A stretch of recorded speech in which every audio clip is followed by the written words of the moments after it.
if we look to the answer as to why for so many years we achieved so much, prospered as no other people on earth, it was because here in this land, we unleashed the energy and individual genius of man to a greater extent than has ever been done before.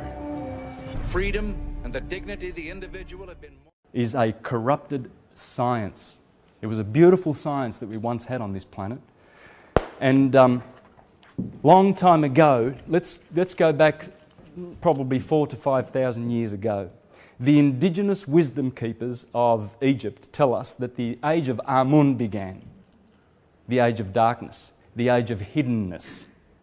And that happened down here in good old Egypt. So we can go back, there were 7 world powers, okay? There were 7 world powers. They're all basically the same entity, these 7 world powers. Because what's a world power? What's an empire? It's a corporation. It's a corpse. You can't go and find... Where's the government, right? They've got buildings, but is that a government? No. They've got talking heads, they've got idiots that tell lies on the Rothschild-controlled media all day long. Is that the government? No, they're just people who work for the government. What's the government? You said it.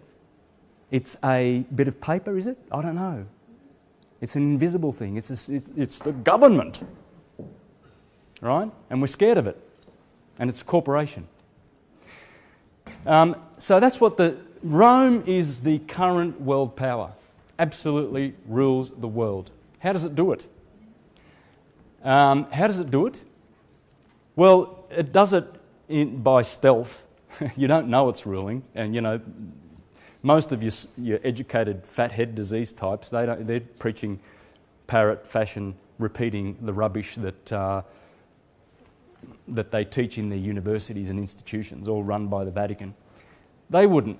People who come out of those institutions, they wouldn't know this. They laugh at you. Rome, still ruling. Oh yeah.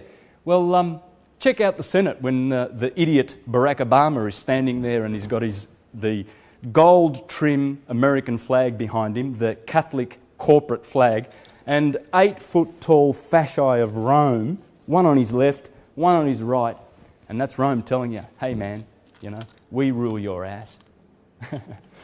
And the Americans are, oh, we're a free country and Barack Obama is a democratic... Democracy is mob rule.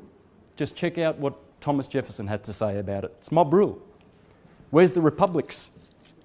You see, good old Rome is just the 7th incarnation of Assyria, Greece, Babylon, Medo-Persia, and Egypt. They were world powers. But wasn't Egypt the light of the world? Oh yes, it was. We're talking thousands of years ago. Now, Rome doesn't tell you that Egypt was around 60,000 years ago. You can't know that. And yet the indigenous wisdom keepers are telling you that. If you come to this country and the Aborigines say, oh, we've been here for X amount of years, and you say, oh, no, you haven't, we're going to rewrite that 200 years or whatever. Does that gel? Does that hold water? No, it doesn't. If the indigenous wisdom keepers tell you that they go back 65,000 years in this current consciousness wave, then what's Rome telling us that the pyramids and everything were built only 4,000 years ago? Check out the work of Robert Schoch, John Anthony West, Graham Hancock, Robert Bauval. Check out all those guys, what they know. Stephen Miller. I'm going to Egypt in October to talk there, to do some presentations with the Commission School of Ancient Mysticism. The flyers are at the front. And they are the indigenous wisdom keepers.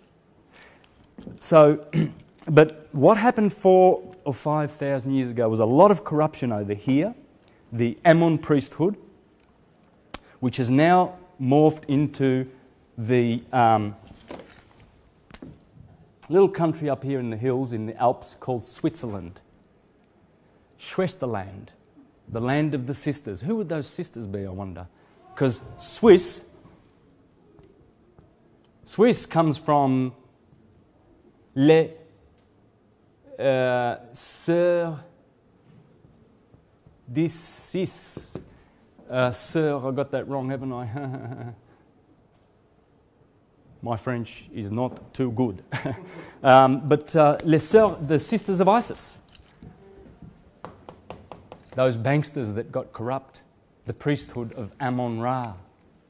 And Akhenaten tried to change all that, Akhenaten, 3,500 years ago in the 18th dynasty. Nothing is impossible. Do it.